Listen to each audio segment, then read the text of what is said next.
How did you get into the wrestling business? Let's talk about your background. It's pretty crazy.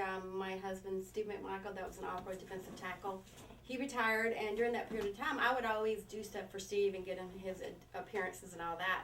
So when he was going into retirement, I had a friend that knew the head guy at Turner Sports. I forgot his name at the time, that guy. And so he was like, put together a tape of Steve and his past and what he's done, and I did do that and added music, and we gave it to our friend, and they showed it to Eric Bischoff, and Right. Eric was like, yep, I want to hire you, Steve. Were you a wrestling fan growing up? No. Not at all?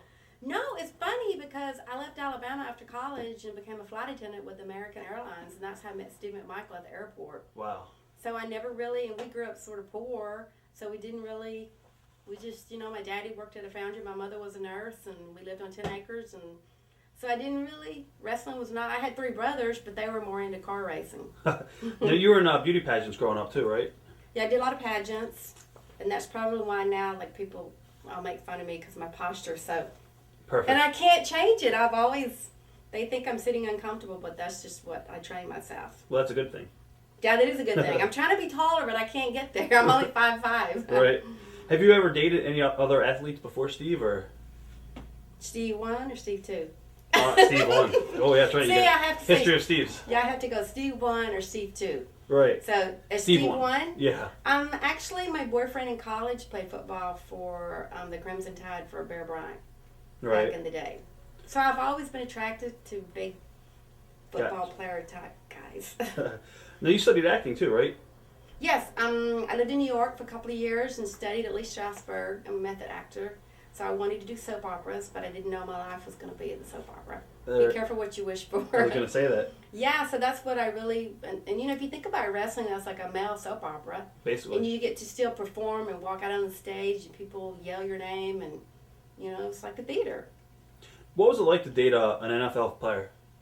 Ooh, that was different because growing up in the little town in Tuscaloosa, Alabama, and being very simple, I was, when I left, I was probably early 20s, and that was more like I was 17 because I was very naive, and boom, I got hired, based out of Chicago, 3 months there. I met him, and then he wanted me to meet him at a ball game, and so I showed up at the ball game, and right when I walked in was when Walter Payton broke his record, this all-time rushing record, and I didn't understand what was going on. And then I asked him when I go, is Steve McMichael, is he any good? And they go, well, you would know, he gave you the tickets. And I was like, oh, that wasn't real slick.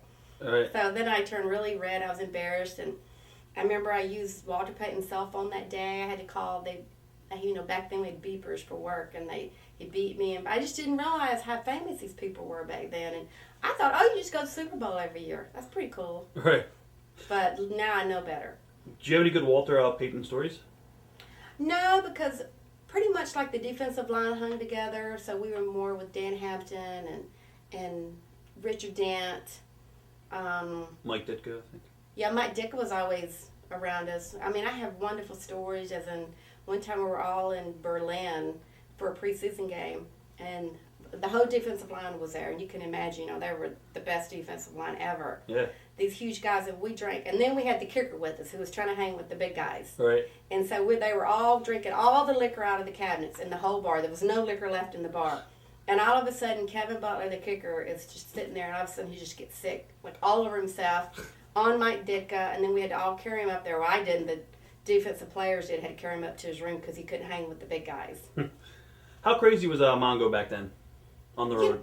You know what? He was he is so crazy, but he's quite the gentleman. I know that sounds crazy to where we could be on a rental car bus, and if a guy wouldn't get up for a woman, he'd make the guy get up. Right. He was that way. He was definitely old school.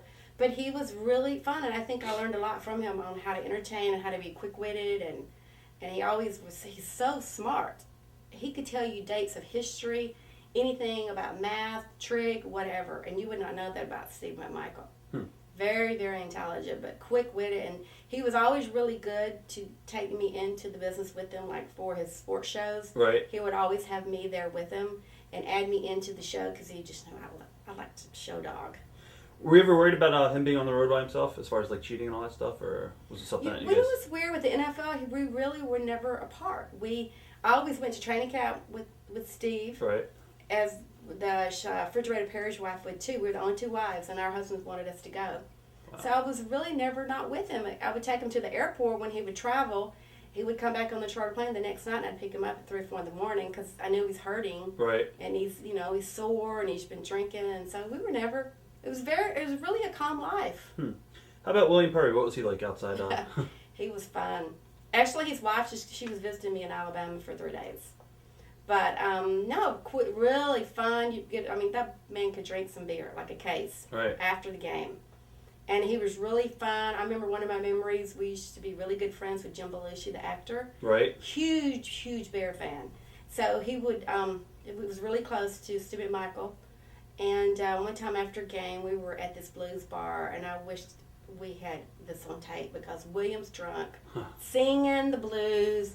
Steve's up there singing with Belushi. With Belushi, and it was just Wow. And I'm thinking, man, if someone could just see this. That's money. That's money. Yeah, it was funny. William had that big space in between his teeth. Right. That was back in the day when the Bears were just red hot. What other famous actors did you get to meet with?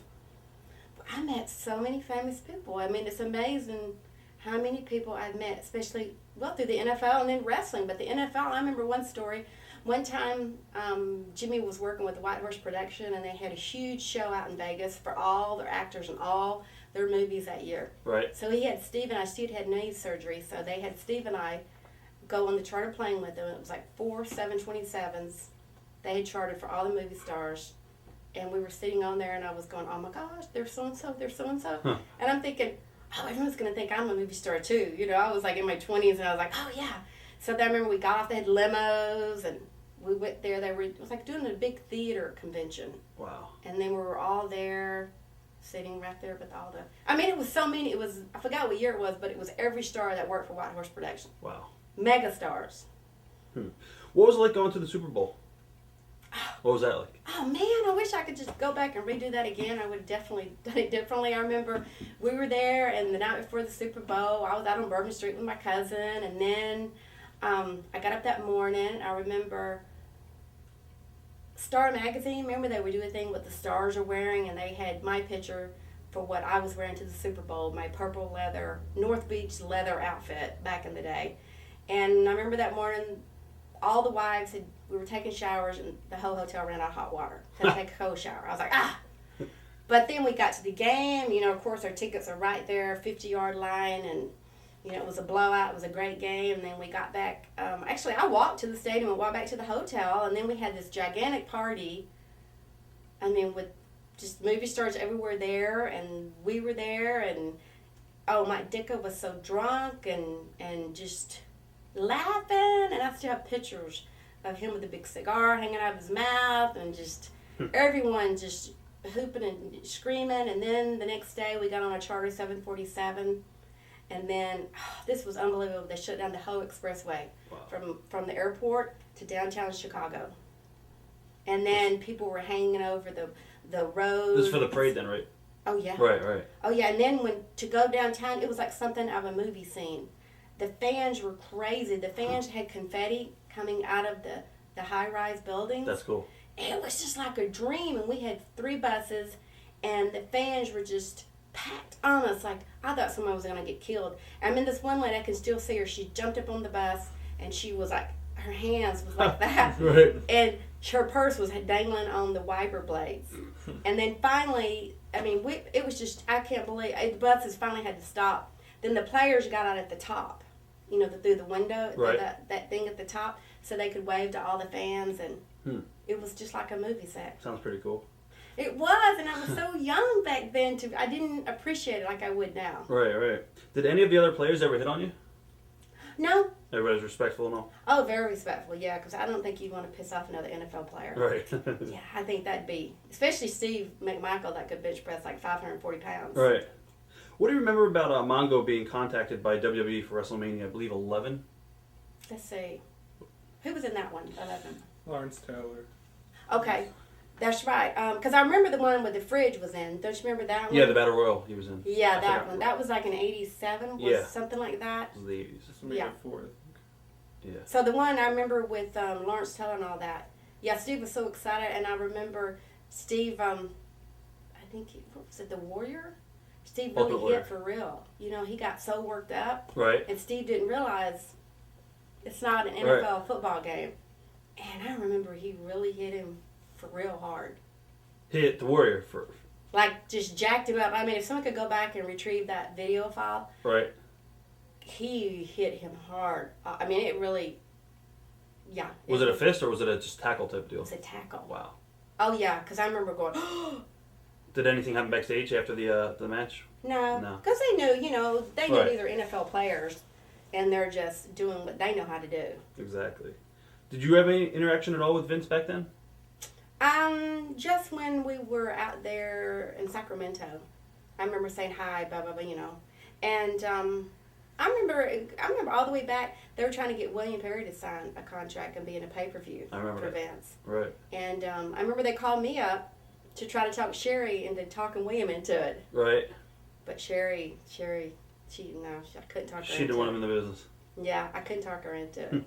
Did Steve like it? That was his first taste of professional wrestling. Was he? Loved it. Well, Steve McMichael was he was so animated. Right. And he looked like Meatloaf. He wasn't, he was a manly looking man, but funny and just, he loved wrestling. Loved it. Did at that point in time, did he ever consider being a pro wrestler before he went into WCW? No, because that was just his whole football. His whole life was football. Right. And he played 15 years.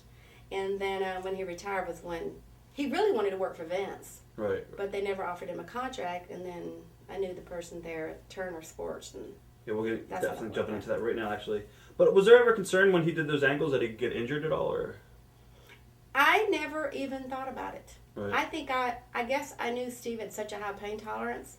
And he was such a wonderful athlete. And I would see him many of the time in a football game. And he would come home. And one time he played with 3 broken ribs. And Wow. he had this jacket thing he would sew and bend just so he could wear it. And before the games, he would get shot up with a big needle. Right. And it would shoot out. Ugh. Huh. But he had, and like his knee, I've seen his knees drained, and he would not even jump. The needle would go into the joint. It didn't even phase him. So I think I knew he was so tough Right. that this was something more fun for him than, because, he was more ground. He wasn't a high flyer. What was his viewpoint, I guess, on pain pills and all that kind of stuff, being that when he was in football? You know what? He didn't, I think because the drug testing was so tough then. Right. And he was just old school. Hack it out. We know it was like if he wasn't good, then he wouldn't have a job. Right. It was that kind of, and now when I think back, I thought, man, he really was in pain. He would always be sore. Right. He had neck problems, but then again, I was young and I didn't quite understand what his body was going through. Let's talk about his transfer into WCW in the wrestling world. Let's talk about exactly how he got a job with WCW. How did that come out? My friend was going to talk to Turner Sports. He owns Intersport out of Chicago, Charlie Besser. And so I put together a tape with Steve, and Steve used to have the top sports show. They used to beat Mike Ditka out every week. Right. And so I put that together with music and all that, and his football career, and sent it along with Charlie to show to the guy, and boom, showed it to Eric Bischoff, and they called, and then Steve wanted me to travel with him on the road, so that was part of the contract. I was going to ask you, were you originally part of the package deal? I was part of the package deal. And you knew at that point that you actually wanted to get into the business as, I guess, a manager? No, or? I didn't really, but I was always included in part of what Steve would do, because I always would study acting, in New York, and he knew I just liked being in the limelight, and we worked well together. Right. He would always help me out a lot. I just would sit around and watch, and I'd dress up Peppy the little chihuahua. Right. I'd buy those little Cabbage Patch doll clothes, and I'd dress him. That's And awesome. it was, I was so wanting to go out there and work so bad. And I remember seeing Sable sitting in a chair, and I'm like, don't you want to get out of there? And she's like, no, I'm fine sitting in the chair. This is where, in WWE locker room, or? This is when at she was- WCW. Okay, when she was over there. This is when she was married to Mark, and she wasn't working or anything. And she's like, no, I'm happy just back here. And I'm like, no, I'm not. I want to get out there. Were you ever concerned about bumping, before you got into the ring? Early on in your career? It was something that you I'm pretty fearless, yeah. Right. Wow. Yeah, I'm not a trained wrestler, but Right. yeah, I'm not. I have a good pain tolerance. You're ready to go. Yeah, I like to get bruises. And it's like, oh, look, I got a bruise. What were your initial impressions of Eric Bischoff when you first met Eric? He was nothing but good to Steve McMichael, me and Steve. I mean, we used to go to dinner with he and his wife, and very close relationship, and he was the one that created Queen Debra. Right. So he was pretty much a guy you could go up and speak with, and he wasn't out of touch. Oh, no, he was nice. Very nice man. And then I remember I just kept bugging him. I was like, come on, Eric, please give me a spot. And he goes, okay, Debra, you've bugged me enough. I tell you what. He goes, we're going to make you Queen Debra, and, you know, you do this, blah, blah, blah. And I said, okay, great, you know. So I worked for free for a while to show my character was going to be over. Right. So that was pretty much Eric's ideas was the Queen gimmick, okay. Yeah, and he told me, the first interview, he told me how to lay it out. And from then on, I would write my own stuff. What would he tell you, for instance? He only told me one time, and that was like be the really snotty beauty queen, Southern belle, full of herself. Right. Arrogant, from a rich family. Just full of herself. Arrogant, snotty, bitchy. And that's what I did. And it was easy for you. And then that was very, yeah, maybe that is a side of me, I don't know. But yeah, so then I would just take that, and then I would buy joke books, and I kept, if you notice too, Debra and Queen Debra, I never cuss on camera. Right. I always keep it Southern, I always would come out with other words. Right. That's one. Now in my real life at home, that's a whole other story. But no, so I would write that. I wish now I had kept the book that I kept all my notes in on how I would start out, because I had like little parts of my interview. You scripted your own stuff. Mm-hmm. Right, that's pretty cool. And Steve would pause enough for me to jump in, because they didn't always have me talking. You know, we just made that happen. Right. So you guys would pretty much practice your promos before you went out there a lot of times No. between you two, or just went out there and ad-libbed it and winged it? Winged it. Yeah, well, I would write mine down. Right. But Steve was good at just ad-libbing. But Steve knew when to pause, and I knew when he was going to pause so I could jump in. Good chemistry there. Yeah. Now, how different was the WCW environment from the NFL environment as far as like backstage and the politics? It was way different just because NFL, you're one-on-one with your contract, and it's pretty much you don't, in the NFL you don't have a fan base to pay your salary. It's pretty much you. You know, if you don't make the position, you're going to get cut. Right. And I notice in wrestling, it's, you know, we have our power through the fans. If it wasn't for the fans, we wouldn't be who we are in wrestling. You know, we're nothing without our fans. So that's where I think it's the difference. I remember I heard that Rick said in an interview that Mongo would go to the bar with the boys and drop thousands of dollars like it was nothing. Is that true? And if so, did it ever concern you at all? Well, I think he started doing that when we were going through our divorce. I can tell you what, he wouldn't be doing that when we were married. Right. Oh, no. This, I think, happened when we were going through our divorce. Because I remember that used to really upset me because we were going through the divorce and I was getting the charge card bills and I'm like, what? Right. Oh, yeah, this happened when we were separated and going through the divorse. You think he was doing it as a slap in the face? Like, haha, no, I think he was like an out-of-control kid because I pretty much babied Steve. That's why I never had kids. I took really good care of him. He was a good husband. Right. And so I always just babied him. And I think when I wasn't there to baby him, he just went wild. Wow. And too, you know, he's probably dealing a lot with retirement from the NFL. That had to be pretty severe. I mean, the guys can take it pretty harsh. I mean. How did he handle it? Well, at the time, now I think back, I think it really bothered him. What led him to retiring? Just injuries or? No, just 15 years, you know. He was in there. And... He actually had one more year left on his contract. And back in those days, they would pay you more of the lump sum at the end of the contract. And now they switch it to where you get it up front. So what they did, he had 1 year left at the Bears where he was going to make his most money, and they cut him. Wow. So that's when he finished out in Green Bay. Now, have you ever considered wrestling before? Actually getting in the ring and going, you know, I'm sure you kind of pulled the rib on you and maybe was, you know, seeing if you could pay your dues. Did you ever maybe want to go down to the power plant and get trained as far as learning how to bump and actually wrestling? Or was back that something? Then? Yeah, back then. Oh, I used to go to the power plant all the time with Steve McMichael because he would have to go there and he would have to learn how to work. Right. So I'm there watching and just with Kevin Green. Remember when Kevin Green and all that? Yeah. I used to go there all the time. I didn't work in the ring, but I watched all the time. Right. None of the girls tried to say, you know, if you want to be in ringside, you should learn, you know, to take bumps or anything like that? Or? They gave me a little bit of a hard time, but I'm pretty tough. Right. So I think they thought I was an NFL wife and that I was going to come in and had an attitude. And, you know, that was back in the day with Sherry and Miss Elizabeth and Woman and more of the old school. Right. But then I think they learned fast. That I bite a little bit. Was it hard, I guess, understanding the dynamics of the locker room or the politics at first?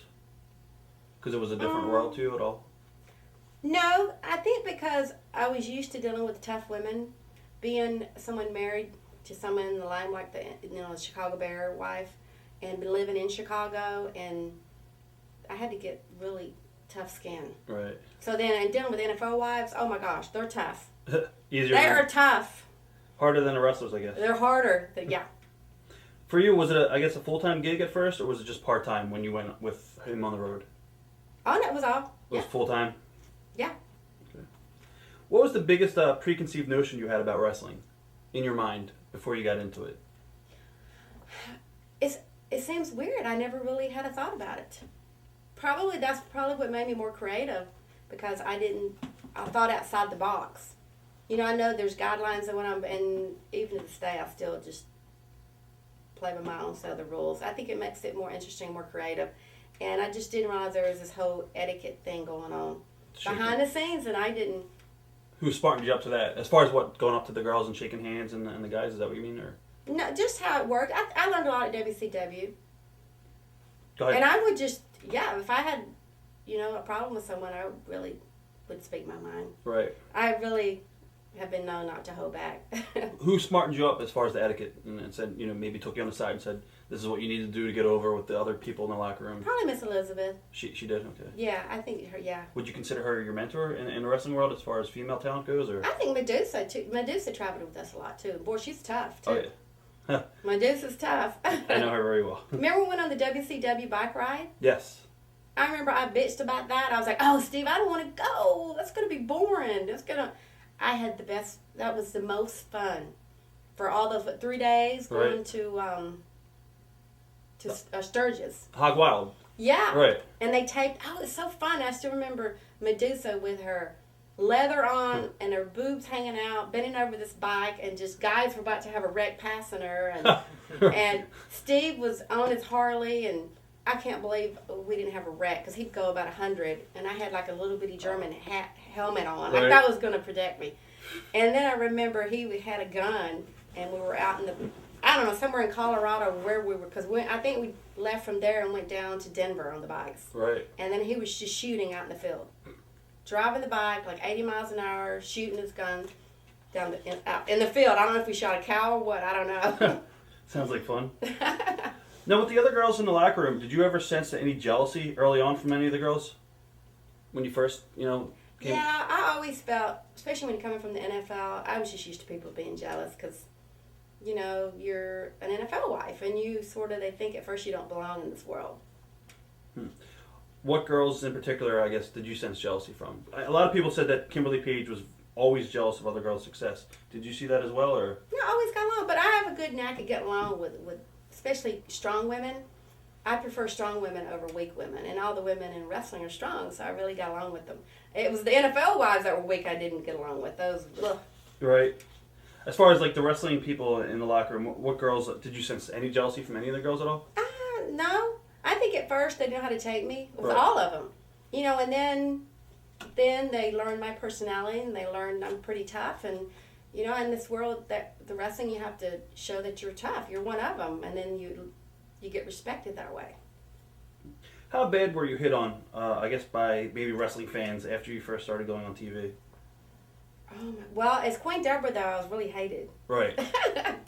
Oh, man, I had to get used to that. People spitting on me and, pouring beer on me, and that was like weird. But then at first, I was going, oh my gosh, I'm getting booed. And then Eric's like, no, Debra, that's good. Right. And then the boys were going, that's great, Debra. You get some good heat. Right. I'm like, yay, okay. And then I remember one time in Chicago, we walked out in the Four Horsemen. The crowd, they were booing me so loud. You couldn't even, it was unbelievable. It was so loud, which, that's great. Right. But then, I think I like being the baby face better. I was going to ask you that. Yeah. Okay. I like the baby face better because then it seems like it's easier. Because to be a heel, I really worked out just to irritate people. Right. To get the boos, but then as a baby face, it sort of comes easier. Were you ever overwhelmed at all as far as the fan reaction in the beginning? No, because I had been around the NFL, and I remember seeing just the way the crowds would react to the NFL, and I was the most visible Bear wife in Chicago, so I was used to being on TV and interviewed, and that was just normal to me. How did your life change once you started getting some notoriety in wrestling? It didn't really change. I was used to, it wasn't like I'd never been on TV because I was always on TV with NFL Today and all that with Steve, and no, it didn't really, it was just, it felt good because I got to perform and I got to do the theatrical part that I was trained to do from New York. So in WCW, nobody like Medusa or Sherry said, let's get in here and, No, because my your character never really took it. I relied upon my vocal, my interviews, and just my attitude. Right. As far as Steve 1 goes, was he ever abusive at all as a husband, or was he? No, Steve 1, oh, that's so funny, Steve 1, Steve 2. Right. Steve 1, he was a sweetheart. He was just a big old teddy bear. Okay. He could just rip someone's head off, too. He was so strong. Right. What led you guys separating, if you don't mind me asking? No, I don't mind. Okay. No. And I'm sure it's happened to a lot of marriages, and it just, I think with his retirement from the NFL, and then I had a lot of sickness. A lot of people probably didn't know this, like during the period of the WCW, my mother fell ill, and my daddy fell ill, and my brother died, and then, my brother died, and then a few months later, my dad died, and then my mom died, and so all that was happening during the WCW days, and it just, we should have had some therapy. Right, a lot of depression and all that anxiety. Yeah, it was just weird. It was just like everyone was dying, and then both of my parents were sick. They were in nursing homes. I had to put them both in nursing homes. So I had one out by me, and then one in Alabama, and I was working on TV, and Steve's having his own drama. Poor thing, retiring from football, and so it was just one of those. Stress. Yeah.